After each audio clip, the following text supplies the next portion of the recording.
Hello, everybody, and welcome to the Wake Up, your rundown of the entertainment, media biz, and tech stories to know on Tuesday, February 18th, 2020. Brought to you by the freshest Colombian coffee you can get, Devoción Coffee.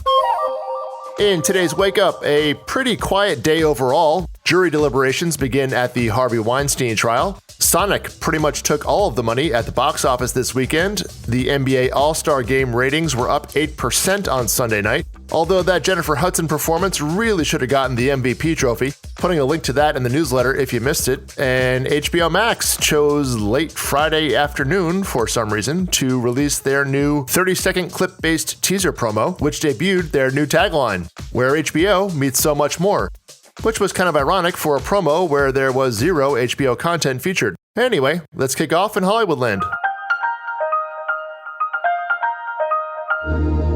The box office was dominated by a hedgehog this weekend, Sonic to be specific, who took in $70 million over the 4-day period to set a new opening weekend record for a video game movie. Sorry, Pikachu. The $87 million budgeted film took in $113 million worldwide, and was also Jim Carrey's second best opening weekend ever in the US, according to Deadline.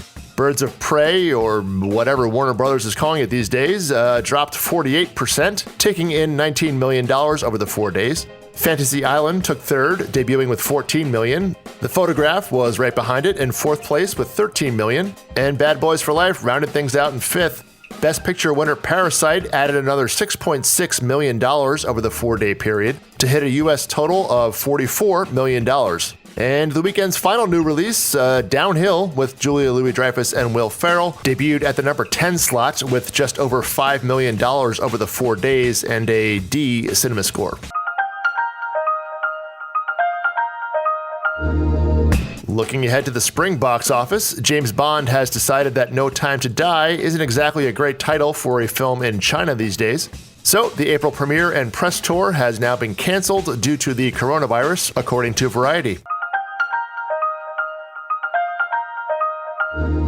Director Martin McDonagh is returning to his Irish roots and his 3 billboards outside Ebbing, Mississippi distributor for his next film. He's signed a deal at Searchlight for an untitled movie about 2 lifelong friends living on a remote Irish island and the repercussions when one of them decides to end their relationship. No word on any casting or a production timeline as of yet, according to Variety.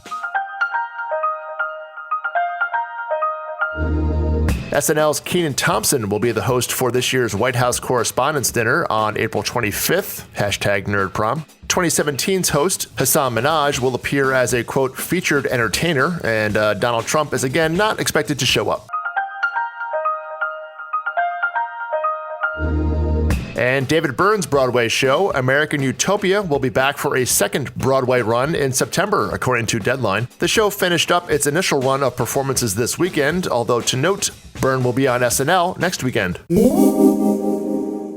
It's a quiet day in the media biz, so we'll head up to Silicon Valley to round things out today.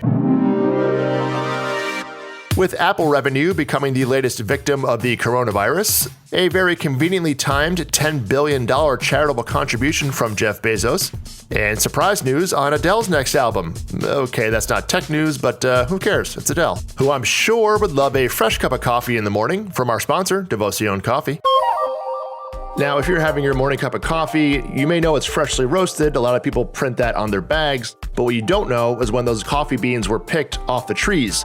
Depending upon the origin, that can be as much as 6 to 9 months. And we all know that coffee is better when it's fresh, and there's no fresher coffee you can get than Devoción Coffee. Devoción FedExes freshly picked beans from the mountains of Colombia every week to their headquarters in Brooklyn, freshly roasts them, and puts it in your coffee cup, often within just 2 weeks' time. They have 4 locations in New York, but if you live in LA, San Francisco, or anywhere, you can sign up for their subscription plan, and they'll send you beans as often as you want. Every week, every 3 weeks. I'm more of a 2-week kind of guy. Whatever you need. Go to devoción.com/wakeup and get 15% off your first order. That's Devoción, DEVOCION.com/wakeup. Get 15% off on me. Well, on Devoción, but it's kind of for me. Get yours today.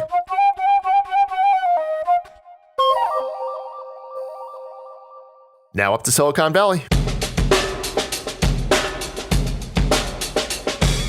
HQ Trivia, the darling of the 2017 quiz games that you played on your phone genre, is no longer, according to CNN.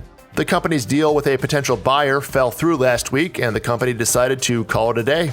However, not before holding one last edition on Friday, where apparently the host and staff were drunk. And, I'll just put a link to that video in the newsletter for any curious minds. But hey, I remember my first beer too.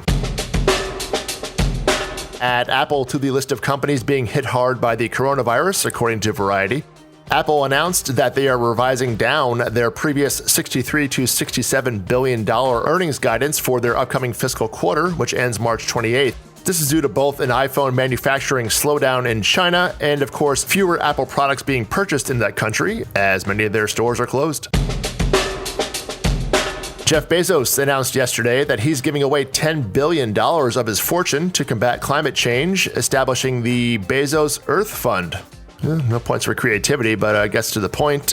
He says the fund will begin awarding grants this summer, although no indication if that $10 billion is going in all at once, or if he'll be doling it out over several years, or whatever. Either way, gotta love the timing of that announcement, just one day before PBS airs their 2-hour frontline dive into the Amazon empire with their latest docu, The Rise and Reign of Jeff Bezos. You can catch that one tonight at 9 p.m. YouTube revealed that they paid $3 billion to the music industry in 2019, or 20% of their total revenue, according to TubeFilter. That includes payments to both music labels and songwriting publishing companies. It represents a combination of both ad-sharing revenue and subscription revenue from YouTube's music streaming product. And speaking of popular streams on YouTube, we'll finish off with Adele, who apparently told the guests at a wedding party for a good friend of hers over the weekend that her next album is slated to come out in September, according to Variety.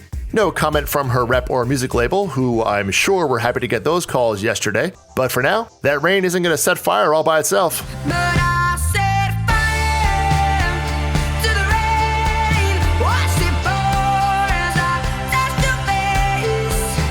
That's a wrap for today. You can get links to all stories mentioned here in our daily email. Sign up at morningbrew.com/wakeup. Have a great day, everybody. I'll see you all tomorrow.